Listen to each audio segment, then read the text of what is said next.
নমস্কার, আমি মৌসুমী। শিলালিপিতে আপনাদের সবাইকে স্বাগত জানাই। শুনছেন লেখিকা রানী চন্দর পূর্ণকুম্ভ। গল্প পাঠ ভালো লাগলে শেষে একটা লাইক দিয়ে যেতে ভুলবেন না। এখনও যারা আমার চ্যানেলটা সাবস্ক্রাইব করেননি তাদের সকলের কাছে আমার অনুরোধ, প্লিজ আমার চ্যানেলটা সাবস্ক্রাইব করে নেবেন। পাশে যে বেল নোটিফিকেশনটা আছে সেটা অবশ্যই প্রেস করে দেবেন। উপন্যাসের 9ম পর্ব। যমুনার পাড় ধরে বাঁধানো রাস্তা, দোকানপাট, বাজার, বসতি। দেখে মনে হয় এটা কিনি ওটা কিনি। হাতে আঁকা দেবদেবীর ছবিই বা কত। আর নরুনে কাটা সাদা কাগজের গোয়ালিনী দুধ মাথায় নিয়ে চলেছে, হরিণ পিঠ চুল করছে, ময়ূর পেখম খুলে বাহার দেখাচ্ছে, 2 আনা 4 আনা 8 আনায় মাত্র। ক্ষীর ভরা মোটা স্বরের পাটিসাপটা, শের হিসেবে নাও, পোয়া হিসেবে নাও, কত সস্তা। ডেকচি, হাতা, খুন্তি, বাটি, উনুন ভরা পিতলের বালতি। এই একটি বালতি সঙ্গে থাকলে রান্নার সরঞ্জামের ভাবনা থাকে না বাইরে বেরিয়ে। কত সুবিধে। বরফের চাঁইয়ের ওপর পেতে রাখা পান সেজে দেয় তখনই দোকানি। সেই ঠান্ডা পানের স্বাদই আলাদা। পান্ডা হাঁকে, আবার বৃষ্টি আসছে, জোরসে হাঁটো। পান্ডার কাজ মন্দির দেখিয়ে ছেড়ে দেওয়া। 2 পা গিয়ে ফিরে দাঁড়ায়, ভালো লাগে না তার। মথুরানাথের দুয়ার বন্ধ, খুলবে এখনই। নাট মন্দিরে উঠে দাঁড়াই সবাই লোকের মাথা ঠেলে। একটু পরেই দুয়ার খুলল। মন্দিরের কপাট খোলার সঙ্গে সঙ্গে কেমন একটা চাপ অনুভব করলাম চারপাশ হতে। বর্দির জন্য ভয়, পাতলা মানুষ।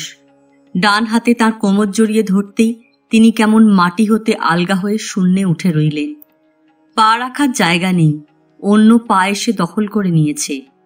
তারপরই কি যে হলো মুহূর্তে, দেখি আমরা দোল খাচ্ছি সবাই মিলে। একবার হুড় করে সামনে এগিয়ে যাচ্ছি, পর মুহূর্তেই এক ধাক্কায় নিচে গিয়ে সিঁড়িতে গড়াচ্ছি। সেই রকম গড়িয়ে পড়া অবস্থায় সবাইকে তুলে কে আবার ঠেল দিল বাঁয়ে। বাঁ থেকে ঈশান কোণে, ঈশান থেকে এক দোলাকে নৈরিতে আসি। সেখান হতে পলকে বায়ু, বায়ু হতে অগ্নি। ভূমিকম্পে তোলপাড় হচ্ছে যেন সব। গা এলিয়ে ছেড়ে দিয়েছি নিজেকে। এ বড় মজা। হেসে লুটোপুটি খাই আমি। বর্দি, 2 হাতে আমার গলা জাপটে ধরা দক্ষিণী বউ, দোল খেতে খেতে। তীর্থে বেরিয়ে অবধি অনেক রকম ভিড়ের অভিজ্ঞতা হয়েছে, কিন্তু এ একেবারে নতুন। হাসতে হাসতে একসময় এসে ছিটকে পড়ি বাইরে। তাড়াতাড়ি 2 হাতে মোটা থামটা আঁকড়ে ধরি। বর্দি ধরেন আমাকে। হাসি শেষ হলে চোখের জল মুছে নিঃশ্বাস টেনে সুস্থির হই। বর্দি বললেন, রাজদর্শনই বটে, হবে না এমন? রাখাল বেটা রাজা হয়েছেন, চালই আলাদা। কিন্তু বর্দি, কই, মথুরানাথকে তো দেখা হলো না আমার। ওই হয়েছে, এসেছো, সামনে গিয়ে দাঁড়িয়েছ, আবার কি, দর্শন হয়ে গেছে বলে বর্দি বাইরে যাবার পথ দেখেন। মথুরার শহর ছাড়িয়ে খানিক দূরে কেশবদেবের প্রাচীন মন্দির। ঔরঙ্গজেব সেটাকে মসজিদ করেন। তার পাশে ছোট মন্দিরে পরে কেশবদেব এসে প্রতিষ্ঠিত হন। কাছেই কংসের কারাগার, শ্রীকৃষ্ণের জন্মস্থান। রেলিং ঘেরা খুপড়ি একখানা, বন্দি পিতামাতার জাজল্য প্রমাণ। দরজায় দেয়ালের গায়ে অসংখ্য গোবরের ফোঁটা।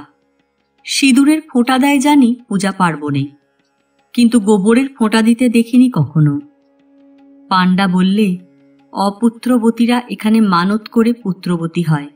ছেলে কোলে নিয়ে এসে পুজো দিয়ে যায়, গোবরের টিপ পড়ায়। দেখো না, কতজন পুত্র পেয়েছে এখানে পুজো দিয়ে, গুণে শেষ করতে পারবে না ফোঁটা। কারাগারের কাছেই পুত্রকুণ্ড। বর্দি হাঁকেন, শোনো শোনো, শিগগির এসো, নাও এবারে হাতে নাতে প্রমাণ। অনিল তো বিশ্বাস করে না কিছু। কৃষ্ণ বলে কেউ যে ছিলেন এককালে, মানতেই চায় না। কত ব্যঙ্গ করলো আমায় সেদিন। ফিরে গিয়ে বলতে পারবো, কৃষ্ণের মা আঁতুর ঘরের কাঁথা কাপড় ধুতেন যে জলে, সেই পুত্রকুণ্ড দেখে এলাম এবার। কি পান্ডা ঠাকুর, তাই বললে না? উৎসাহে পান্ডা ঘাড় ঝাঁকালো। হ্যাঁ, কৃষ্ণের ময়লা কাঁথা ধোয়া হতো এইখানে। ছোট ছেলে তো, মিনিটে নষ্ট করে দিত। ধ্রুব ঘাটে এলাম। রামকৃষ্ণদেব মথুরায় এসে এই ঘাটে বসে বাসুদেব কৃষ্ণকে কোলে নিয়ে যমুনা পার হচ্ছেন দেখতে পেয়েছিলেন। যমুনার অন্য ঘাটের তুলনায় এ ঘাট অনেক নিরিবিলি, শান্তি মাখা। এসেই ঝট করে উঠে যেতে মন সরে না। বিশ্রাম ঘাট। কৃষ্ণ বলরাম বিশ্রাম নিয়েছিলেন এখানে অসুর নিধন করে। আরতি হয় রোজ সন্ধে যমুনা ঘাটে। গঙ্গার আরতি দেখেছি, যমুনারটাও দেখি এসেছি যখন। ছুটতে ছুটতে এলাম, দেরি হয়ে যায় বা ভেবে। ঘাটে এত লোকের ভিড়ে দাঁড়িয়ে কতটুকু দেখব। লোক নিয়ে নিয়ে নৌকো চলেছে মাঝ যমুনায়। পাণ্ডা বললে ওখান থেকে ওরা আরতি দেখবে, আমরাও যাই না কেন তবে? দেখা দেখি দল বেঁধে নৌকোতে চেপে বসলাম। নৌকো তীর ছাড়ল। এতক্ষণে রূপ খুলল যমুনা ঘাটের, মথুরা নগরীর। উঁচু নিচু প্রাসাদ, বাড়ি, মন্দিরের চূড়ো, স্নানের ঘাট। কোনোটাতে লেগেছে সূর্যাস্তের আভা, কোনোটাতে পড়েছে বেলা শেষের ঘন ছায়া। সব মিলিয়ে যেন স্বপ্নপুরীর মায়া। যমুনা ঘাটের উপর উঁচু বেদি, তার উপরে নীল রঙের বেনারসি পরে এক গৌরবর্ণ সুদর্শন যুবক পূজারী উঠে দাঁড়াল। চওড়া বুক, সরু কোমর, সুঠাম গঠন। নিচ হতে দুজনে ধরে কাঁসার ভারী আরতি প্রদীপ তুলে দিল তার হাতে। ঘিয়ে ভেজানো পোলতের শিখা জ্বলে ওঠে হাওয়া লেগে, থাক থাক প্রদীপের গায়ে। পূজারী ধীর হতে দ্রুত হাত নাড়ে শূন্যে বৃত্তাকারে। সন্ধ্যের অন্ধকারে আরতির আলো উদ্দাম নেচে চলে সবকিছু ছাপিয়ে। অপরূপে রূপ। বর্দি বললেন, চলো তাড়াতাড়ি পাড়ে যাই, আরতির অগ্নিস্পর্শ করতে হবে। মনে হলো স্পর্শ যদি করতে হয় তবে ওই পূজারীর হাত থেকেই। ঠেলতে ঠেলতে বর্দিকে নিয়ে উপস্থিত হই সেখানে। প্রদীপ হাতে বেদি থেকে নেমে নিচে দাঁড়িয়েছে পূজারী সবে। হাত বাড়িয়ে সে অগ্নি স্পর্শ করি। সে সেই প্রকাণ্ড প্রদীপ দু হাতে ধরে সযত্নে নামিয়ে রাখল বেদিতে। ভিড় ভেঙে পড়ল তার উপরে। পূজারী চলল মন্দিরের দিকে। দরদর করে ঘাম ঝরছে তার বুক পিঠ বেয়ে। সৌন্দর্য কি কেবল মনের খুশির জন্যেই? তা নয়, গাম্ভীর্যও আনে কত। আগ্রা হোটেলে ফিরে আসি। বাঙালি ঘাটে সেই যাত্রিনীরা ঝিমোচ্ছে যে যার পুঁটুলিতে মাথা গুঁজে। কানে লাড়ু 8.5 ভাইয়ের বৈঠকখানার সামনে পাতা বড় শিলনোড়াটায় সিদ্ধি বাটা হচ্ছে। গন্ডা মতো এক পাণ্ডা কাঁসার ঘটি সামনে নিয়ে রাম হনুমানের গানের শেষে একটা করে হো ডাক পারছে পাড়া কাঁপিয়ে, আর গায়ের জোরে সিদ্ধি ঘুরছে।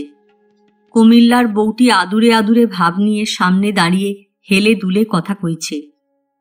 বটগাছের তলায় এক কোনায় আবছা আলোতে একলা বসে সেই রুক্ষ বিধবা মেয়েটি পোঁটলা খুলে এক মনে কি দেখছে। একজোড়া গোলাপি রঙের শাটিনের নিকার বোকার, হয়তো আজই দুপুরে কিনেছে বাজার থেকে, দেশে রেখে আসা 2 বছরের ভাইপোটির জন্য। চলেছি গিরি গোবর্ধনে টাঙাতে। বেশ দূরের পথ, দুপাশে সোনালি গম ক্ষেত। ঝাঁকে ঝাঁকে সবুজ টিয়া ঝাঁপিয়ে এসে পড়ছে, উড়ছে। পাকুড় গাছটির কোটরে টিয়ার বাসা। একটি টিয়া লাল ঠোঁট বের করে বসে আছে, বোধহয় মা। ভিজে মাটির মাঝখান দিয়ে ঢালা পিচের রাস্তা, বড় বড় গাছের ছায়া ফেলা। বর্দি বললেন, দেখো ভগবানের কি করুণা, বৃষ্টি নেই, বাদল নেই, কত সুবিধে চলেছি আমরা। বর্দির ভগবানের করুণার কুলকিনারা পাই না। উঠতে বসতে শুনি তাঁর করুণার মহিমা। এখন বৃষ্টি নেই বলে বলছেন কি করুণা, আবার বৃষ্টি হলেও বলতেন বৃষ্টি দিলেন, রোদ তাতে কষ্ট না পাই যেতে, এ কি তার কম করুণা? একদল পাণ্ডা গাড়ির চাকা ধরে দৌড়ে দৌড়ে চলেছে সঙ্গে। একজন বলে, আমি অমুক, গিরি গোবর্ধনে আমাকে পাণ্ডা নিও। একজন বলে, আমার নাম সবাই জানে, আমার মতো পাণ্ডা পাবে না একটিও। একজন বলে, আমি হলাম 4.5 ভাই, এক ডাকে সবাই বলে। হ্যাঁ, পাণ্ডা বটে। বলি, 4.5 ভাইটা আবার কি? বাঙালি ঘাটেও দেখি 8.5 ভাই লেখা। একবার যখন কথা বলেছি তখন আর তাকে না নিয়ে যাই কোথায়। উৎসাহে পাণ্ডা আর সবাইকে কনুয়ের ধাক্কায় হটিয়ে দিয়ে গাড়ির ভিতরে মুখ বাড়ায়। বলে, 4.5 ভাই হলো, আমরা 5 ভাইয়ের 4 ভাই শাদি করেছি, আর এক ভাই এখনো বাকি আছে। শাদি না করা পর্যন্ত কেউ পুরা হয় না, আধা থেকে যায়। দলে দলে চলেছে লোক বেদের দলের মতো জরু গরু সংসার সঙ্গে নিয়ে। গরুর গাড়ির উপরে সরকাঠির দোচালা ছাউনি, ভিতরে ছোট্ট ছোট্ট খাটিয়া। পথে পথে থেমে দিনে রান্নাবান্না করে, গাছের ছায়ায় খাটিয়া পেতে ছেলে শুইয়ে রাখে। রাতে গরুর গাড়ির নিচে সেই খাটিয়াতে নিজেরাও ঘুমোয়। 84 ক্রোশ পরিক্রমায় বেরিয়েছে যাত্রীরা।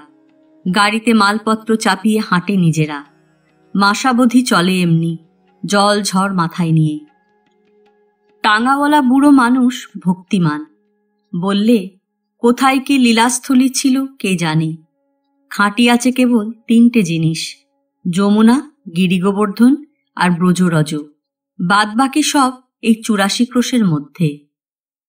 পথে আরিংগ্রাম। এখানে কৃষ্ণ দানি হয়ে বসেছিলেন দইয়ের পসরা মাথায় রাধাকে খেয়া পার করে দিতে। অরিষ্টাসুরও বধ করেছিলেন এখানে, তাই গ্রামের এই নাম। গিরিগোবর্ধনে এসে টাঙা থেকে নেমে নগরের ভেতরে ঢুকি। পাণ্ডা আমাদের এনে দাঁড় করায় এক বাঁধানো দিঘির ধারে। বলে, এক গঙ্গা দেখে এলে, আর এই এক দেখো, এ হলো মানস গঙ্গা। কৃষ্ণ বাছুররূপী অসুর বধ করেছিলেন। রাধা বললেন, হলই বা সে অসুর, বাছুররূপী তো, তাকে বধ করে তোমার গোবধের পাপ হয়েছে। আগে গঙ্গাতে স্নান করে প্রায়শ্চিত্ত করো, তবে আমাকে ছোঁবে। কৃষ্ণ বললেন, আমার পাদদক হতে গঙ্গার জন্ম, সেই গঙ্গাতে আমি কি করে স্নান করি? আচ্ছা, তবু তোমার কথা আমি রাখব। বলে কৃষ্ণ মন থেকে এই মানস গঙ্গাকে সৃষ্টি করলেন। বললেন, এই হলো শ্রেষ্ঠ গঙ্গা। রাধা বললেন, তার প্রমাণ কি? অন্য দেবতারাও মানবেন তবে তো। কৃষ্ণ অমনি দেবতাদের আহ্বান করলেন। দেবতারা সকলে মানস গঙ্গাতে ছুটে এলেন। এক এক করে দেবতা আসেন, আর রাধা জিজ্ঞাসা করেন, তুমি কে? আমি ব্রহ্মা। তুমি কে? আমি শিব। তুমি? আমি মনসা। আমি লক্ষ্মী। আমি বরাহ, হিরণ্যকশিপু, সরস্বতী, যমুনা, ইন্দ্র। এই রকম পরিচয় দিতে দিতে যিনি যেখানে ছিলেন এসে পড়লেন। তখন রাধার বিশ্বাস হল। কৃষ্ণকে বললেন, হ্যাঁ, এইবার তুমি স্নান করতে পারো। 64 তীর্থের ফল পাওয়া যায় এই এক মানস গঙ্গাতে স্নান করলে। 11 মণ ঘিয়ের বাতি জলে কার্তিক মাসে অমাবস্যায়। দুধের ধারা ছোটে এই মোটা হয়ে রামধনুকের মতো মানস গঙ্গার উপর দিয়ে। কোনোবার এদিক থেকে ওদিক, কোনোবার ওদিক থেকে এদিক, যেবার যেমন মর্জি ভগবানের। কোথা হতে এত দুধ ওঠে কেউ বলতে পারে না। দুধে দুধে জল সাদা হয়ে যায়। বলি, 64 তীর্থের ফল পাবে, ডুব একটা দাও বর্দি। জল দেখে বর্দির মতো ভক্তিমতীরও ভাবে আগ্রহ ফোটে না। গুড়ি গুড়ি সবুজ শ্যাওলাতে ভর্তি জল। জলে ভাঙ পড়েছে দিদিমার ভাষায়। পাণ্ডারা সুবিধে অসুবিধে বুঝে শাস্ত্রমতে সব রকম বিধানই দিতে জানে, পণ্ডিত ব্রাহ্মণের মতো। বললে, তা স্নান না করলেও চলে, তবে স্পর্শ করে মাথায় ছোঁয়াতে হবে। বর্দিকে নিয়ে পাণ্ডা সিঁড়ি ধরে নিচে নেমে যায়। আমিও গেলাম। পাণ্ডা এক আঁজলা জল তুলে বর্দির হাতে দেয়। নাও, এবার মন্ত্র পড়ো। বলে জোরে জোরে অর্ধেক মন্ত্র পড়িয়ে বাকিটা শেষ না করি খপ করে বর্দির জোড়া হাত ধরে ফেলে। বলে, কত দক্ষিণা দেবে বলো আগে। এদিকে টস টস করে গঙ্গা ঝরে পড়ছে আঙুলের ফাঁক দিয়ে। গঙ্গা জলে গঙ্গা তর্পণ করে লোকে। তাড়াতাড়ি মোটা দক্ষিণারি প্রতিশ্রুতি দিয়ে ফেললেন বর্দি। পাণ্ডা তখন খুশি হয়ে হাত ছেড়ে দেয়। বলে, আচ্ছা, এবার বলো তবে। নমো মানস গঙ্গায় নমো। হাতের জলটা এবার গঙ্গাকে দিয়ে দাও। বর্দি শুকনো অঞ্জলি ফাঁক করে মানস গঙ্গাকে মানস গঙ্গায় তর্পণ করে তরতর করে পাড়ে উঠে আসেন। বলেন, কি ফাঁদে ফেলতে জানে, সাদে কি ভক্তি উবে যায়। গিরিগোবর্ধনের মন্দিরে ঢুকেও পুজো দিতে হয় পাণ্ডার পাল্লায় পড়ে। বোঝাপড়া থাকে হয়তো এদের। একজনকে নিয়ে গিয়ে আর একজনের হাতে ছেড়ে দেয়। এড়িয়ে বের হয়ে আসা দুষ্কর। দাদা নির্ঝঞ্ঝাট মানুষ। বলেন, কথা বাড়িয়ে লাভ কি, কষ্ট করে আসা যখন আর একটু কষ্ট করা যাক। যা বলে এরা তাতেই রাজি হও। যাত্রী বুঝে পুজোর ব্যবস্থা হয়। পাণ্ডা বলে, গিরিগোবর্ধনকে ফুলচন্দন ভোগ বস্ত্র ও পঞ্চরত্ন দিতে হবে। শুনে আঁতকে উঠি। পঞ্চরত্ন? না জানি কত টাকা ধরেই টানবে। বলি, পঞ্চরত্ন কি কি? এই সোনা, রূপা, তামা, হীরা, চুনি আমাদের কাছেই আছে, কিনতে যেতে হবে না কোথাও। দাম? জনপ্রতি 100 টাকা লাগবে। শুনে স্বস্তির নিঃশ্বাস ফেলি। পূজার সামগ্রী নিয়ে আসে পাণ্ডা। বসে যাই বড়দি আমি আগে পুজো দিতে। গিরিগোবর্ধন একখানি শিলা, শিবের মতোই অনেকটা, তবে এ যেন মাটি ফুঁড়ে ওঠা ল্যাপা পোঁছা চ্যাপটা। তারই গায়ে ঠকাং করে ঠেকিয়ে শুকনো নারকেল উৎসর্গ করি। বাসি জবা ফুল ছিটিয়ে বলি, এই গন্ধপুষ্প দিয়ে তোমার পুজো করলাম। শশা কলা দিয়ে রাজভোগ দিলাম। তেল চিটে শালুর টুকরোয় বস্ত্রদানও হলো। আর পঞ্চরত্ন? বালি কাগজের ছোট্ট একটা মোড়ক হাতে দিয়ে হা হা করে ওঠে পাণ্ডা। খুলো না, খুলো না, পড়ে যাবে, হারিয়ে যাবে বলে তাড়াতাড়ি মন্ত্র পড়িয়ে হাত থেকে কেড়ে নেয়। সর্ব উপাচারে আমাদের পুজো দেওয়া শেষ হয়। এবার দাদা ব্রজরমণ বসেন পাশাপাশি। সেই একই ফুল কুড়িয়ে আনে পাণ্ডা গিরিগোবর্ধনের গা হতে। দক্ষিণা দিলেই শুদ্ধ হয়ে যায় সব। সেই একই শালুর টুকরো 1000 জনের হাতে নিয়ে বলে, এই নববস্ত্র দিয়ে তোমাকে সাজালাম নারায়ণ। সব পাণ্ডাকে বিদায় করে হালকা হয়ে পথ চলতে চাই। দক্ষিণা পেয়ে যে যার পথে ফিরে যায়। কিন্তু 4.5 ভাই আর সঙ্গ ছাড়ে না কিছুতে। পেছন ফিরে ফিরে দাদা তাড়া লাগান, কে ডাকছে তোমায় সঙ্গে আসতে? পানদোক্তা খাওয়া খয়েরি দাঁতের সার বের করে সে হাসে আর হাত কচলায়। পাণ্ডাকে কে ডাকে বাবু, পাণ্ডা আপনিই আসে। এখানেও নানা দেবদেবীর মন্দির ভক্তদের স্থাপিত। নির্জন বলে এখানেও এসে সাধন ভজন করতেন রূপ সনাতন অদ্বৈত মহাপ্রভু। বামে অদ্বৈত প্রভু, দক্ষিণে নিতাই, মধ্যাসনে বসিলেন চৈতন্য গোসাই। মানস গঙ্গায় সবাক্রোশ পরিক্রমা, পাড় ধরে সরু চলার পথ, 2 পা অন্তর মন্দির, সবই দেখি ঘুরে ঘুরে। মণিপুরী যাত্রী, পূজারই বেশি এখানে। বড়দি খুশি হয়ে ওঠেন তাদের দেখে। যেচে গিয়ে আলাপ করেন দেশি ভাষায়। তারাও হাসে, বড়দিও হাসেন, যেন বাপের বাড়ির আত্মীয় কুটুম্ব সব। বহুদিন পরে দেখা হয় অচেনা দেশে এসে। কেউ লুকিয়ে সন্দেশ ভোগ প্রসাদ এনে দেয়, কেউ আদর করে আসন পেতে দেয়, কেউ ডেকে নিয়ে যায়। তফাতে বলে, খাঁটি জিনিস দেখে যাও, অনেকেই জানে না। এই হলো গিরিরাজের জীব। হলদে পাথরের গায়ে প্রকাণ্ড একটা হলদে জিহবার ছাপ। রঘুনাথ স্বামী স্থাপন করে গেছেন, পূজা হয় রোজ। চলতে চলতে দাদা বলেন বড়দিকে, এখানেই কোথায় সেই মন্দির না, তরাসের জমিদারের? বলতে না বলতেই এসে পড়ি তার সামনে। উঠোনের কুয়ো থেকে জল তুলছিল খিটখিটে এক বুড়ি। সমানে বকবক করে চলেছে। আর পারি নে বাবা, রাজার জামাই, তার মর্জি আলাদা। কে চলতে পারে তাল রেখে? হাত গেল, রদ গেল, তবু রেহাই নেই। বালতির জলটা ছোট পিতলের কলসিতে ভরে বুড়ি কোমর বেঁকিয়ে কাঁখে তুলে নেয়। এতক্ষণে তার চোখ পড়ে আমার দিকে। শুধুই, কে রাজার জামাই? বুড়ি বেঁকতে বেঁকতে কাছে আসে, এদিক ওদিক তাকিয়ে সুর নামিয়ে বলে, রাজার জামাই তো হলো। রাজকন্যে পান দিতে গিয়েছিল, নিয়ে নিল না তাকে? বলে বুড়ি কপালে ভুরু টানা দিয়ে হাতের মুখের নানা ভঙ্গিতে বাকি ঘটনা ইঙ্গিতে বোঝায়। পথে বেরিয়ে বিরক্ত মনে বড়দিকে বলি, রাজকন্যা পান দিতে গেল, রাজকন্যাকে নিয়ে নিল, এ আবার কি সব কেচ্ছার কথা মন্দিরের ভিতর? বড়দি হেসে বললেন, তা বুঝি জানো না? এই জন্যই তো রাধা বিনোদের নাম জামাই ঠাকুর। তরাসের জমিদার মস্ত জমিদার, রাজা বলতো সবাই। তার কুমারী মেয়ে রাধা বিনোদের পুজো করে, তাকে স্নান করায়, সাজায়, খাওয়ায়, দাওয়ায়, ওই নিয়েই থাকে। একদিন ভোগের পর পান সেজে নিয়ে মেয়ে গেছে রাধা বিনোদকে খাওয়াতে। রাধা বিনোদ পান সমেত মেয়েকেই নিয়ে নিলেন টেনে। আর কেউ দেখেনি সেই অবধি মেয়েকে। তখন থেকেই রাধা বিনোদ জামাই আদরে আছেন এখানে। কুমারী মেয়েকে যিনি গ্রহণ করলেন, তিনি তো জামাই হলেন। মহা ধুমধামে উৎসব হয় এখানে জামাই ষষ্ঠীতে। আসল মন্দির বৃন্দাবনে, এখানেই নি প্রতিনিধি।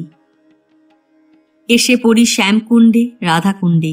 লাগালাগি 2 কুণ্ড, মাঝখানে সরু বাঁধানো পথ দিয়ে ভাগ করা। বনে জঙ্গলে ঢাকা জায়গা। চৈতন্য মহাপ্রভু এলেন লীলাস্থলী উদ্ধার করতে। খুঁজতে খুঁজতে এখানে এসে দেখেন পাশাপাশি দুটি ধান ক্ষেত। আজলা করে ধান ক্ষেতের জল মাথায় দিলেন মহাপ্রভু। সেখানকার মাটি নিয়ে তিলক কাটলেন কপালে। তীর্থলুপ্ত হইল জানি সর্বজ্ঞ ভগবান, দুই ধান্য ক্ষেত্রে অল্প জলে কইলা স্নান। মহাপ্রভু বললেন, এই ধান্যক্ষেত্র হল শ্যামকুণ্ড আর এই রাধাকুণ্ড। পরে ভক্তরা কাটিয়ে বাঁধিয়ে কুণ্ডের শোভা ফুটিয়েছে। এই কুণ্ডের অপার মহিমা। কুণ্ডের মাধুরী যেন রাধা মধুরিমা, হেনজন নাহি যে করিতে পারে সীমা। কুণ্ডের তীরে তীরে তুঙ্গবিদ্যা কুঞ্জ, সুদেবী কুঞ্জ, চম্পকলতা কুঞ্জ, রসমঞ্জরি, কস্তুরী মঞ্জরি, এমনি আরও কত কুঞ্জ ও মঞ্জরি। রাধাকৃষ্ণ সখীদের নিয়ে কুণ্ডে জলকেলি করে কুঞ্জে কুঞ্জে কোথাও দোল খেতেন, কোথাও শৃঙ্গার করতেন, কোথাও বা বিশ্রাম নিতেন। বৈষ্ণবরা ভোগারতি গায়, মধ্যাহ্ন কালেতে রাই সূর্যপূজা ছলে, রাধাকুণ্ডে আইলেন মহাকুতূহলে। সখীগণ সঙ্গে আসি কৃষ্ণেরে মিলিলা, রাধাকুণ্ডে নানা রঙ্গে জলকেলি কইলা। কেলি সমাধিয়া যবে কুণ্ড তীরে উঠি, বেশভূষা করিলেন মহাপরিপাটি। তবে কৃষ্ণ বসিলেন করিতে ভোজন, পরিবেশন করে রাই আনন্দিত মন। বর্দি বললেন, লীলা কেবল রসাস্বাদনের জন্যই। যাত্রীরা আগে শ্যামকুণ্ডের জল মাথায় ছুঁইয়ে পরে এসে নামে রাধাকুণ্ডে। ভালোভাবে নিজেকে ডুবিয়ে ডুবিয়ে স্নান করে বারে বারে। রাধাকুণ্ডেরই যেন প্রাধান্য বেশি। শ্যামের কুণ্ড থেকে রাধার অভিমান হয়। বলেন, তোমার কুণ্ডে আমি নাইব না, নিজের কুণ্ডে নাইব। বলে হাতের কঙ্কন খুলে মাটি খুঁড়তে লাগলেন। হুড় হুড় করে শ্যামকুণ্ডের জল এসে রাধাকুণ্ড ভরিয়ে দিল। কৃষ্ণ হেসে বললেন, আমার কুণ্ডের চেয়ে তোমার কুণ্ড আমার বেশি প্রিয়। আমার কুণ্ডে স্নান করলে লোকে সর্বপাপ মুক্ত হবে, কিন্তু তোমার কুণ্ডে স্নান করলে আমার প্রেম সে পাবে।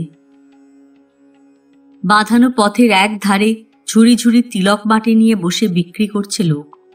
রাধাকুণ্ডের তিলক মাটি হলুদ রঙের, শ্যামকুণ্ডের কালো। পয়সায় দুটো। কাকে কাকে দিতে হবে আঙুলে গুনে বর্দি তিলক মাটি কিনছেন। দেখা মণিবাহাদুরের সঙ্গে। তিনিও এসেছেন আজ বৃন্দাবন হতে রেবাদিকে নিয়ে শ্যামকুণ্ডে রাধাকুণ্ডে স্নান করতে। দেখা হতেই দুপক্ষ উল্লসিত। মণিবাহাদুর বললেন, আর ভয় নেই, দুই কুণ্ডের মাঝখানে যখন ফিরে দেখা হয়ে গেল, গোলকে গিয়ে আবার দেখা হবে ঠিক। এতক্ষণে মনে হয় বহুক্ষণ হেঁটেছি। খিদেও পেয়েছে যেন। সামনেই লুচিপুরির দোকান। যাত্রীরা ভিড় করেছে দোকান ঘিরে। দোকানিরা কড়াই ভরা ঘিয়ে লুচি ভেজে কুল পাচ্ছে না। আরও ঘি ঢালে, আগুন খোঁচায়। ৩-৪ জন মিলে দিস্তা দিস্তা লুচি একসঙ্গে কড়াইয়ে ছেড়ে দেয়। কিছু গরম পুরি প্যাঁড়া কিনে খেয়ে গাছতলায় রাখা টাঙাতে এসে বসি। ঠান্ডা হাওয়ায় চোখ বুজে আসে। একদল বাচ্চা ছেলে মেয়ে চেঁচাতে থাকে চারদিক ঘিরে, এ মাইয়া আর কারে কে পার কারে কে, আনা আনা আনা। বুঝলাম আনা আনা চাইছে সবাই, কিন্তু এ যে অনেকগুলি। চেয়ে দেখতে হাত পেতে সুর ধরে, শ্যামকুণ্ডা রাধাকুণ্ডা গিরি গোবর্ধনা, মাদুর মাদুর বাংশি বাজে এইছে বৃন্দাবনা। বর্দি এসে উঠলেন গাড়িতে। বলি, কি বলছে এরা ঘ্যান ঘ্যান করে, পদটা কি? বর্দি বললেন, আরে এ তো সেই গান। শীতকালে মণিপুরি মেয়েরা আসতো আমাদের বাড়িতে ভিক্ষে করতে এই গান গেয়ে। শ্যামকুণ্ড রাধাকুণ্ড গিরি গোবর্ধন, মধুর মধুর বংশী বাজে সেই বৃন্দাবন। বেলা শেষে রওনা হই আর এক পথ দিয়ে। পথের বাঁ পাশে মাইল অবধি পাথরের স্তূপ। এই পাথরের রঙের একটা বৈশিষ্ট্য আছে, আর কোথাও এমন দেখিনি। অনেকটা স্লেটের গায়ের রং। মনে হলো এক টুকরো পাথর নিয়ে নি, মার ঠাকুরের আসনের পাশে রেখে দেব সাজিয়ে। টাঙাওয়ালা বললেন, অমন কাজও করো না মা, এখানকার এই গিরি গোবর্ধনের পাথর নিয়ে কেউ সহ্য করতে পারে না। সেবার এক গুজরাটি এক টুকরো পাথর নিয়ে গিয়েছিল, কি সর্বনাশ তার হলো। ছেলে মরল, মেয়ে মরল, মা স্ত্রী সবাই মরল। ব্যবসা বাণিজ্যে লোকসান হলো, টাকা কড়ি সব গেল। শেষে কোনো মতে ছুটতে ছুটতে এসে পাথর ফিরিয়ে দিয়ে যায়, তবে সে প্রাণে বাঁচে। ব্রজরমণ বললেন, বিজয়কৃষ্ণ গোস্বামীজিও কাহাকে যেন বলিয়াছিলেন, আরে মূর্খ, তুই করিয়াছিস কি? শীঘ্র যা, এই পাথর ফিরাইয়া দিয়া আয়। বর্দি বললেন, থাক, নিও না, স্বামী সন্তান নিয়ে ঘর করো, কি জানি কি হতে কি হয় শেষে। যতই চলি পথ জুড়ে দেখি, ছেলেবেলায় যেমন খোলাম কুচি দিয়ে পুতুল খেলার ঘর বানাতাম, সেই রকম নড়ি সাজানো অজস্র খেলাঘর শুকনো ঘাসের উপর। ভক্তরা যাবার সময় বানিয়ে রেখে যায় যে যার নামে। মানত থাকে মনে, এই আমার ঘর রেখে দিয়ে গেলাম, মরবার পর যেন তোমার কাছে ঘর মেলে। এ কি রেবতী না? হঠাৎ বর্দি টাঙা থামিয়ে নেমে পড়েন পথে। মণিপুরী যাত্রী দলের মধ্যে একটি 20-22 বছরের মেয়ে, পরনে মেখলা, গায়ে সাদা ওড়না। বর্দি গিয়ে জড়িয়ে ধরেন তাকে, বলেন, তুমি এখানে? হ, পরিক্রমা তাইছি। ওড়নার আঁচল দাঁতে চেপে ধরে মেয়েটি।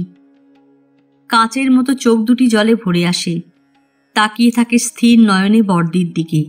কারোর মুখে কোনো কথা নেই, যেন দুই পাথর মুখোমুখি। সময় ধীরে বয়ে যায়। বর্দি রেবতীর কাঁধ থেকে হাত নামিয়ে ফিরে চলে আসেন। আঁচলের খুঁটে চোখ মুছে গাড়িতে ওঠেন। চাকায় ওরা সাদা ধুলোয় দূরে মিলিয়ে যায় রেবতী। দীর্ঘ নিঃশ্বাস ফেলে বর্দি বলেন, ছোট্ট মেয়েকে বুকে নিয়ে বিধবা হয়ে এলো শিলচরে, মাস্টারি করত স্কুলে। সেই অবলম্বনটুকুও হারালো অভাগী 5 মাস আগে। আগ্রা এড়িয়ে কোন পথে জয়পুর যাওয়া যায়? যদিও সোজা, সুবিধের একমাত্র পথ ওই আগ্রা হয়েই যাওয়া। অনেক গবেষণার পর ঠিক হয়, মথুরা থেকে ঘণ্টা 2 ট্রেনে গিয়ে ছোট একটা স্টেশনে গাড়ি বদল করে যাওয়া যেতে পারে। তবে ওঠানামার হাঙ্গামা আছে, লেট হওয়া গাড়ির প্রতীক্ষা আছে। হোক, তবু রাজি তাতেই। এইটুকুই পথ। দুপুরে রওনা হতে ঠিকুতে ঠিকুতে রাত 8:30টায় এসে থামি অচনেরা স্টেশনে। টিমটিম করে বাতি জ্বলে প্ল্যাটফর্মে। ঘণ্টা 2.5 বসে থাকতে হবে এখানে। সময় কাটাই কি করে? একটা লাইফ পোস্টের নিচে মালপত্র জমা করে 4 পয়সার ঝুড়ি বাজা কিনে অন্ধকার এক কোনায় লুকিয়ে বসলাম। দাদা দেখলে রাগ করবেন, পথে ঘাটে এইসব কিনে খাওয়া পছন্দ করেন না মোটে। গলা বাড়িয়ে এ কোনা সে কোনা খুঁজতে খুঁজতে একজন এসে হাজির হলো সামনে। বললে, বহিনজি, তুমি না মথুরা স্টেশনে ছবি এঁকে তুলছিলে খাতার পাতায়? বলি, হুম। সে বললে, আমি বলছিলাম একে সে কথা, যে বাঙালি লোক জাদুকার আছে, বলে তার সঙ্গীকে এনে এগিয়ে ধরল। মথুরা স্টেশনে অনেকক্ষণ বসে থাকতে হয়। Train late. ঘাগড়া পরা, ওড়নায় ঢাকা যোধপুরি মেয়েরা বসেছিল সেখানে। স্কেচ করছিলাম তাদের। একটি মেয়ে কাছে উঠে এলো, বললে, আমার এই ছেলে মনোহরের ছবি এঁকে দেবে একটা?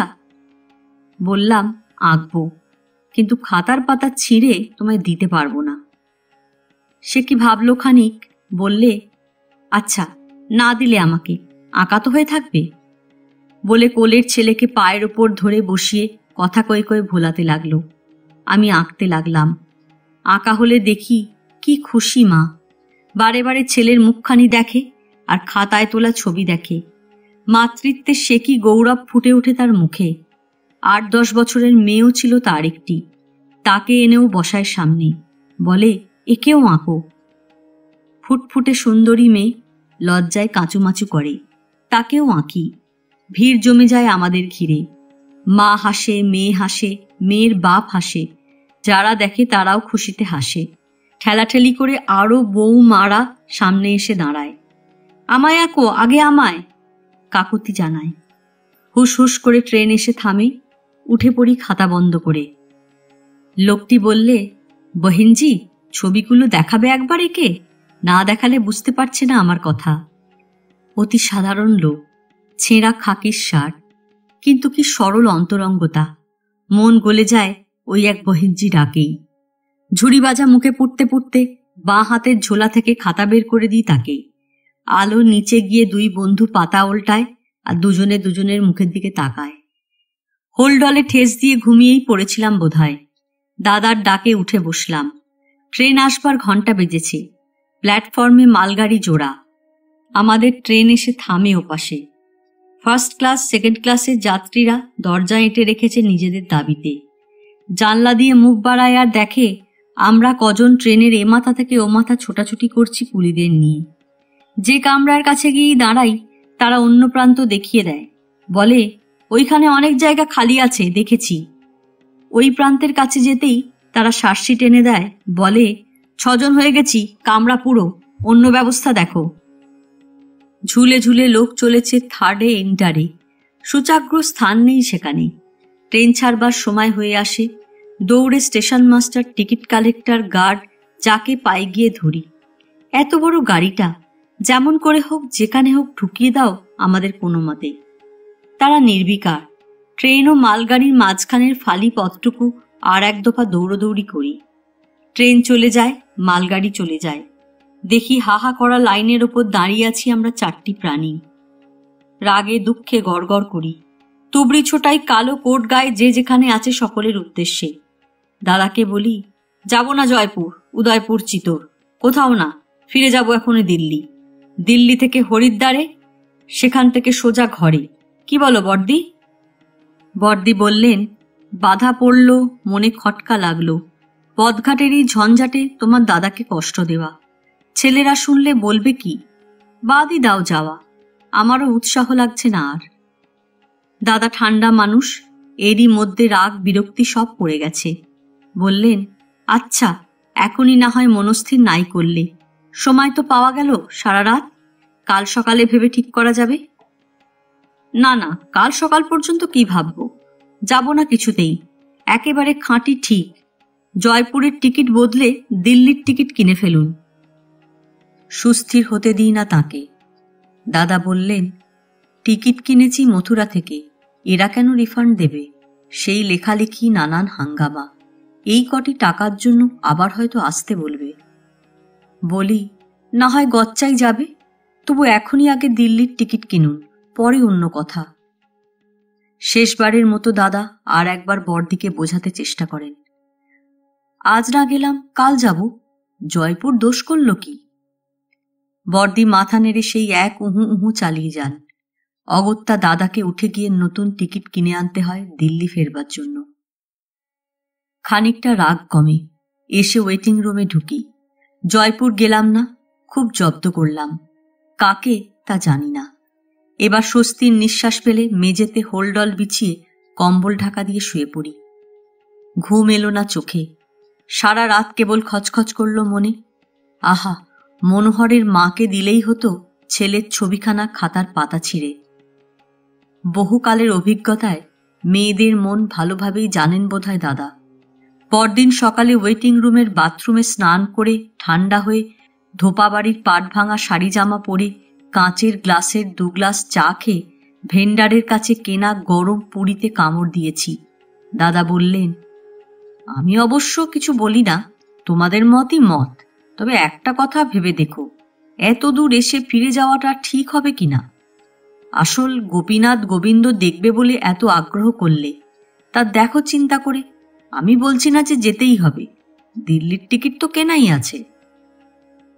তরকারির আলুটা পুরীর ওপর টিপতে টিপতে বড়দের দিকে তাকাই, দেখি তিনিও তাকিয়ে আছেন আমারই দিকে। 2 চোখ নাচাই, মানে কি বলো বড়দি? বড়দি দৃষ্টি নামিয়ে প্যাড়া তুলে দেন সবার হাতে একটা করে। বলি, তাহলে দেখেই যাই জয়পুরটা। পথঘাটের নানান ঝঞ্ঝাট পোয়াতে হবে জেনেই তো বেরিয়েছি, শেষে কিনা এইটুকুতেই বিচলিত হই, ফিরে গিয়ে বলবো কোন মুখে? বড়দি বললেন, তাও ঠিক, আর এও ঠিক, গোপীনাথ এতখানি টেনে আনলেন কি মাঝপথে ঘুরিয়ে দেবার জন্য? আমার মনে হয় এ তাঁর ইচ্ছে নয়। তবে কিনে ফেলুন টিকিট এক্ষুনি, এই যে ট্রেনটা আসছে তাতেই যাব জয়পুরে। দাদা বললেন, দিল্লির টিকিট কি হবে? না হয় আর একবার গচ্চা যাবে, বলে তাড়াতাড়ি হাত মুখ মুছে ঝুড়ি বাক্স বন্ধ করে তৈরি হয়ে নিলাম। ট্রেনে উঠে শুরু হয় আমাদের হাসি, হু হু হু হু, হি হি হি হি, হা হা হা হা। গড়াগড়ি খাই বড়দি আর আমি। বেচারা দাদা, যত তাঁর মুখ দেখি তত বেশি হাসি। ভেবে পাই না কেন এত রাগ হয়েছিল কাল আমাদের? কার উপরে? ট্রেনে উঠতে পারলাম না, দোষ কার? ছোট স্টেশনের পথ বেছে নিয়েছিল কে শখ করে? কি তম্বি অকারণে দাদার উপরে? হাসি মুখে শোয়েছেন, এই বয়সে বারে বারে টিকিট ঘরে ছুটেছেন, টিকিট কিনেছেন, বদলেছেন ওই অত রাতে। দাদা বললেন, কি করব? তখন যা অবস্থা তোমাদের, না বললে ছিঁড়ে খেতে আমাকে। জানিই তো পরের দিনই ঠান্ডা হয়ে যাবে সব। এতদিন ধরে এত সব দেখে আসছি, কিসে কি হয় এটুকু বুঝি না। কামরায় আছেন আরো কয়েকজন পাঞ্জাবি মহিলা। এর মধ্যে দুজন জয়পুরে নামবেন, একজন বর্ষীয়সী, আর একজন বছর চারেক বয়সের ছোট ছেলের মা যাচ্ছে স্বামীর কাছে। বেশ সলজ্জ একটা ভাব মুখে। আলাপ হচ্ছে ছেলেতে মায়েতে মুখোমুখি বসে। বাপ আসবে কি তাদের নিতে, না কাকাকে পাঠাবে? তার হয়তো আপিসের কাজ পড়ে যাবে। সকলের সঙ্গে ভাব জমে ওঠে, গল্পে গুজবে সময় কেটে যায়। জয়পুরে এসে ট্রেন থামে। বর্ষীয়সী মহিলাটি 2 স্টেশন আগে হতে প্রসাধনে লেগেছে। পরিপাটি করে চুল বাঁধলেন, ঘটি ভরা জল নিয়ে জানলায় মুখ বাড়িয়ে সাবান ঘষলেন, হাত পরিষ্কার করলেন, 2 পা তুলে তুলে জল ঢাললেন। বাথরুমে ঢুকে সাদা সিল্কের সালোয়ার পাঞ্জাবি বদলে পরে এলেন। এবার আয়না বের করে মুখে পাউডার ঘষতে বসলেন। এখানে ট্রেন অনেকক্ষণ থামে, তাই বোধহয় নিশ্চিন্ত। আমরা নেমে মালপত্র জড়ো করে এক পাশ ঘেঁষে দাঁড়িয়ে আছি। পান্ডা এসে জুটেছে কয়েকজন। নতুন জায়গা, চেনা লোক, কাউকে খবর দেওয়া হয়নি ইচ্ছে করেই। কোন পথে কিভাবে যাব, কোথায় গিয়ে থাকব? দাদা বললেন, একজন পান্ডা নিয়ে নেওয়া ভালো, কি বলো? কিন্তু কোনজনকে নেব? পান্ডা বাছাই চলে আমাদের। সামনে দিয়ে সেই বর্ষীয়সী শৌখিন মহিলা সেজেগুজে পাশ কাটিয়ে চলে যান হেসে নমস্কার জানিয়ে। বাহ, বেশ লাগলো তো। এখন যেন আরো সুন্দরী মনে হলো। রোগা লম্বা পান্ডাকেই পছন্দ করে আমরা গিয়ে টাঙাতে উঠে বসি। রোদের তাত লাগে চোখে। কাঁধের ঝোলাতে হাত ঢোকাই চশমার খোঁজে। ঝোলা খালি। বরাবরের অভ্যেস, চলতে ফিরতে ঝোলায় ভরা সঙ্গে থাকে। বহুদিনের সঙ্গী সেই চশমা নেই, কলম নেই, একগাদা ফ্রেঞ্চ ক্রেয়ন পেন্সিল তা নেই। অতি কষ্টে জোগাড় করেছিলাম বিদেশ হতে। কি হলো সব? ট্রেনে উঠেও যে আমি ব্যবহার করেছি, পড়ে গেল নাকি সেখানে? ট্রেন তখন প্ল্যাটফর্মে দাঁড়িয়ে। তাড়াতাড়ি ছুটে এসে কামরায় ঢুকি। জানলার পাশে গদি সরিয়ে দেখি, বেঞ্চের তলায় উপুর হয়ে দেখি, বাঙ্কের উপর হাত বুলিয়ে দেখি, নেই, কোথাও নেই। আর একটি প্রৌঢ়া সঙ্গিনী ছিলেন আমাদের, বসেছিলেন কোনায়। ইনি যাবেন আরো দূরে। বললেন, ওসব তোমার ছিল? আমি তো দেখলাম তোমরা যখন নামছো তখন সেই মোটা মেয়ে লোকটি ওগুলো তার নিজের হাত ব্যাগে পুরে নিল। সেই বর্ষীয়সী সুন্দরী মহিলাটি। মনটা খারাপ হয়ে গেল। চোখ মুখ বুজে ফিরে চলে আসি।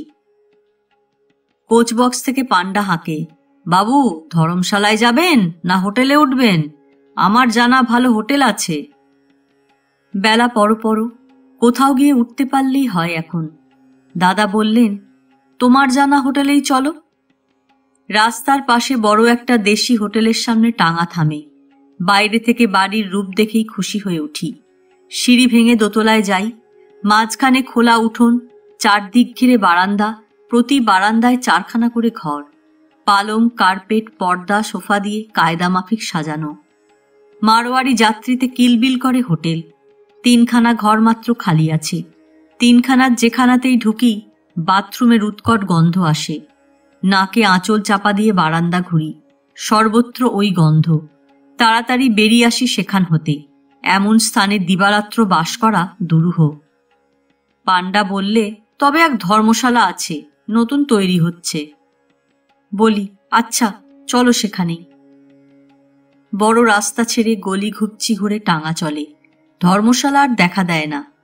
পান্ডা আমতা আমতা করে, এখানেই কোথা হবে, আমার শালার ভাইরা বলছিল সেদিন। খুঁজতে খুঁজতে অন্ধকার নেমে আসে। অবশেষে ইট পাটকেলে বোঝাই এক ধর্মশালা এনে হাজির করে আমাদের। নিচের তলার গাঁথনি উঠেছে সবে। তারই একটা ইট গাঁথা ঘরে এক পরিবার যাত্রী এসে উঠেছে আজই। লোহার আংটাতে রুটি তরকারি রেঁধে খাওয়াচ্ছেন গিন্নি স্বামীকে দেওরকে সামনে বসিয়ে। কলাই করা পিতলের থালাতে রাখা বোঁদে মন্ডা মেঝেতে নামিয়ে এক হাত ঘোমটা টেনে দেন আমাদের দেখে। পায়রার খোপের মতো ঘরগুলো, না জানলা না কিছু, একটা কেবল দরজা বার ভিতর করবার। দেখেই বর্দি সরসর করে বেরিয়ে এলেন পথে। বললেন, এমন পান্ডার হাতে পড়েছি, সারা রাত ঘোরাবে এইভাবে। বলি, জয়পুর শহরে কি আর হোটেল নেই? চলো একটা হোটেলে।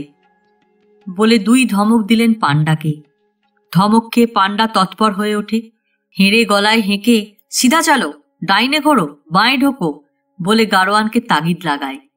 যে পথ দিয়ে এসেছিলাম সেই পথেই ফিরে শহরের মাঝে আর এক হোটেলের সামনে এসে থামি।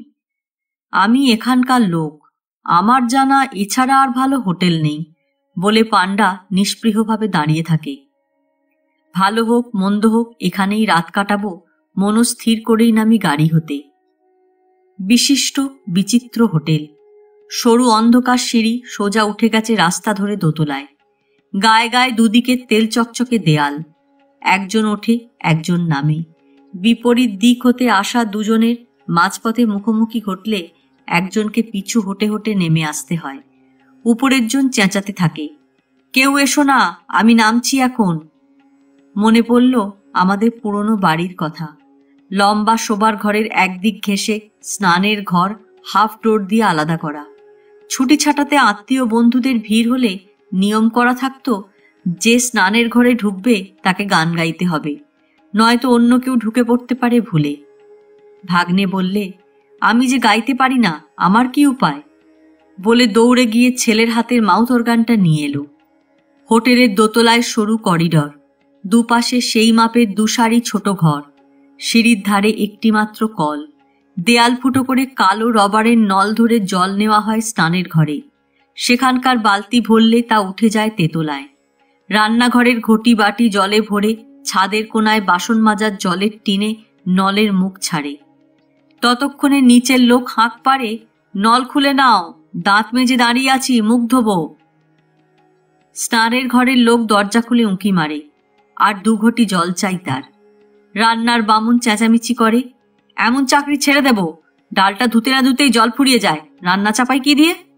ঠিক সময় খাবার না দিতে পারলে আবার উল্টে গালাগালি করবে কানা ম্যানেজার।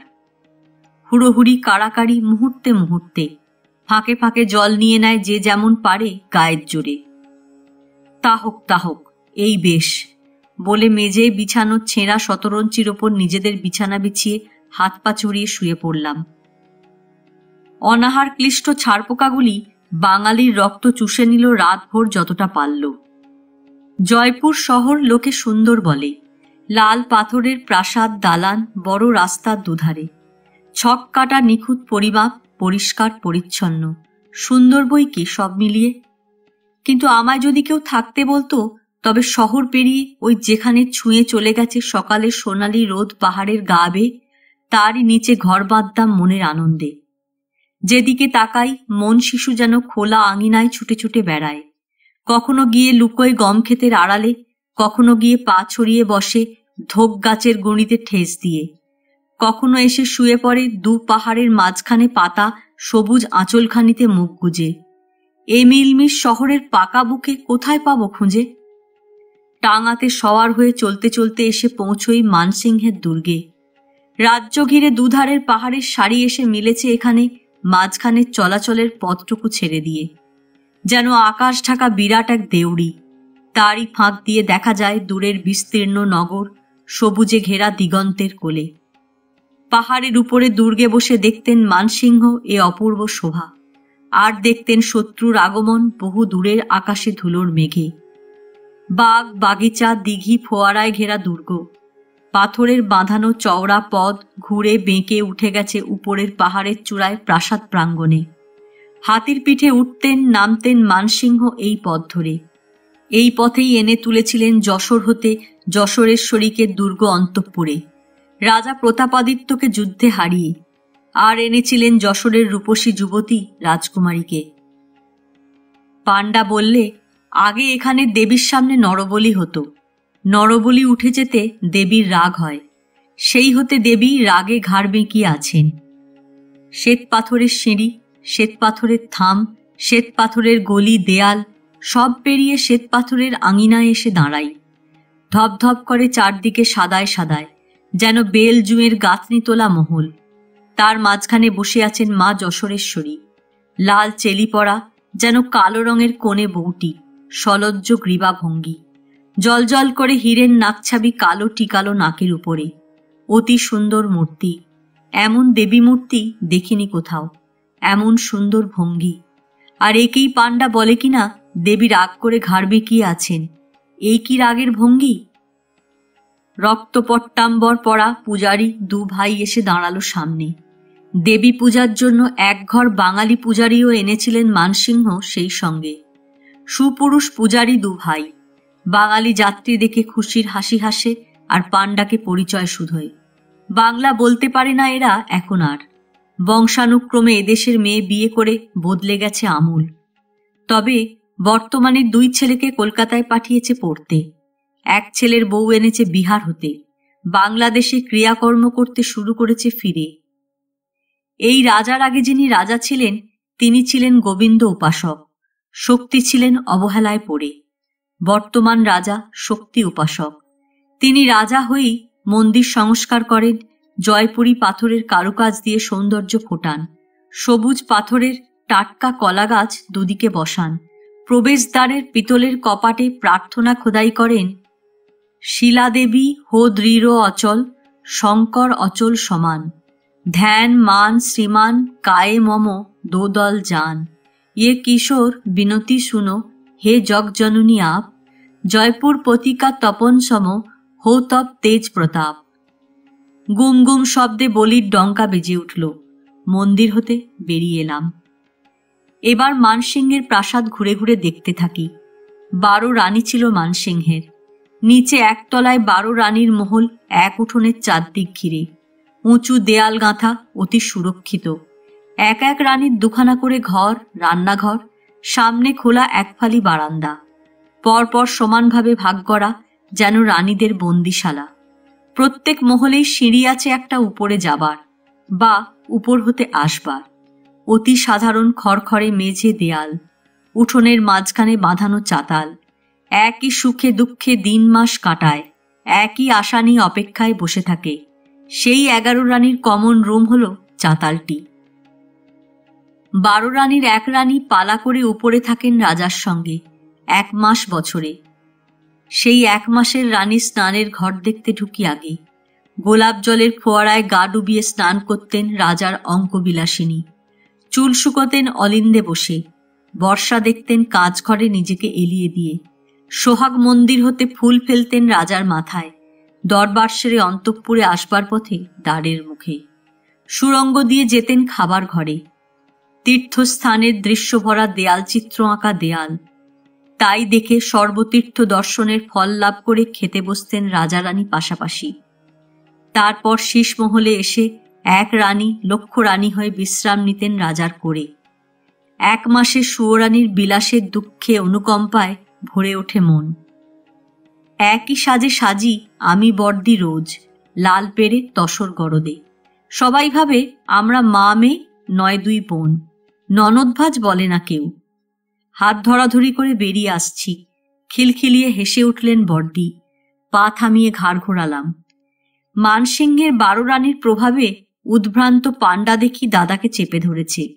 বলছে, এতে হবে না বাবু, আপনার 2 রানীর নামে আমাকে ডবল দক্ষিণা দিতে হবে।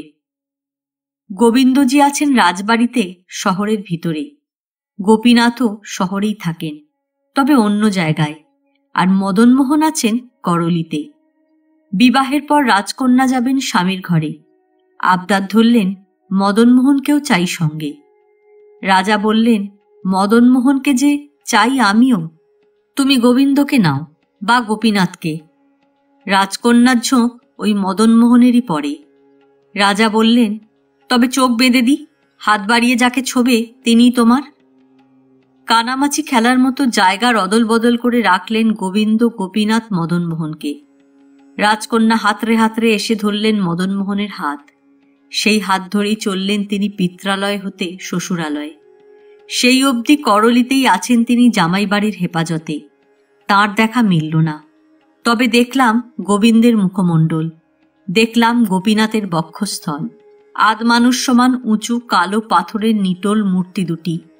রাজভোগে রাজসুখে আছেন এরা, সুগন্ধি পুষ্পচন্দনে সাজেন, আতর গোলাপ জলের ফোয়ারায় স্নান করেন, নানা বস্ত্রালঙ্কারে নিত্য নবরূপ ধারণ করেন।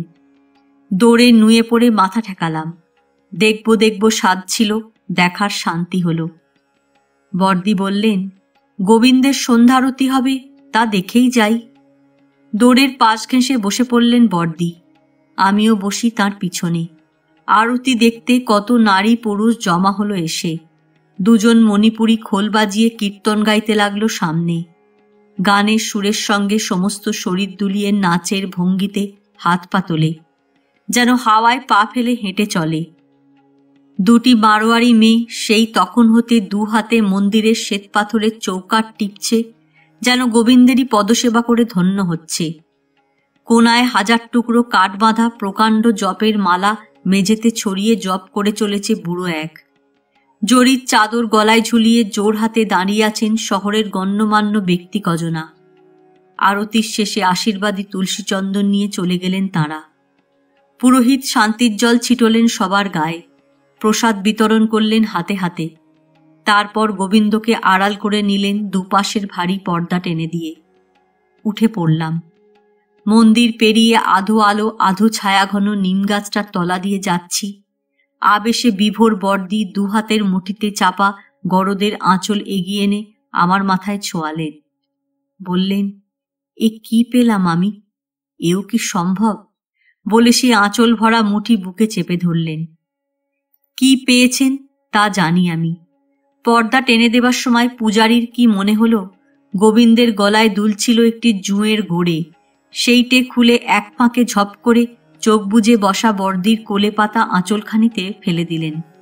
আর দিলেন প্রসাদী আতরের ফায়া একগাছি সেই সঙ্গে। আজ এ পর্যন্তই। উপন্যাসের 10ম পর্ব নিয়ে অন্যদিন আসব। গল্প পাঠ ভালো লাগলে লাইক, শেয়ার, কমেন্টস করতে ভুলবেন না। আজকের মতো নমস্কার।